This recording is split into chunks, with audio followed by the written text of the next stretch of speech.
சட்டமன்றத்தில் பேசிய ஓபிஎஸ் ஆதரவு எம்எல்ஏ ஐயப்பன், எம்ஜிஆர் மற்றும் ஜெயலலிதா ஆசியோடு திமுக மீண்டும் ஆட்சி அமைக்கும் என்று பேசியிருப்பது குறித்து மக்கள் குரல் பகுதியில் எழுப்பப்பட்ட கேள்விகளுக்கு நாமக்கல் மக்கள் தெரிவித்த கருத்துக்களை பார்க்கலாம்.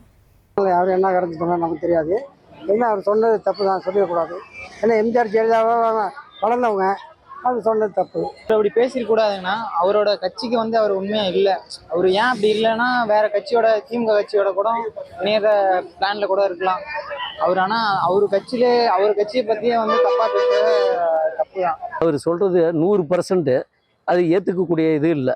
அவர் தனிப்பட்ட முறையில் அவருடைய சுயநலத்துக்கு எதை அவர் சொல்றாரு. ஏன்னா ஓபிசியில் இருக்கிறான், இப்போ 2 ஓபிசி ஆதரவெல்லாம் திமுகவுக்கு போயிட்டாங்க, அதனால் நம்ம இதை ஒரு சொன்னோம் திமுக நாமளும் போகலாம், நம்மளுக்கு 10 ஓட்டு விழுவுங்க அப்படிங்கிற ஒரு இதில் அவர் அந்த அறிக்கையை அவர் தனிப்பட்ட நபர் இதாக சொல்கிறார். அவர் சொல்கிறாங்கனாக்கா உங்களுக்கு அந்த பிணைப்புல அவங்களுக்கு நீக்கப்பட்டவங்க, கட்சியிலேருந்து நீக்கப்பட்டவர் அவர்.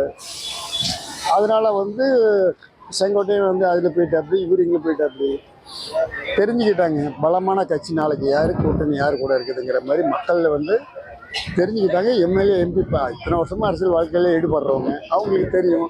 அதனால நம்ம இவங்க கூட கூட்டணி வச்சாக்க தான் நம்முடைய வளர்ச்சி மேம்படும் அப்படிங்கிறாங்க. மக்கள் குரல் பகுதியில் நாமக்கல் மக்கள் தெரிவித்த கருத்துக்களை பார்த்தோம். 1,26,00,000 மனங்களை வென்ற தந்தி டிவி யூடியூப் சேனல். தவிர்க்க முடியாத தம்ப்நெயில்ஸ், கலக்கலான கான்டென்ட்ஸ். நீங்களும் இந்த குடும்பத்தில் இணைய இப்பவே சப்ஸ்கிரைப் பண்ணுங்க.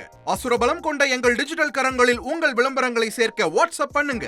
8939888838. Email advttv@dttv.in.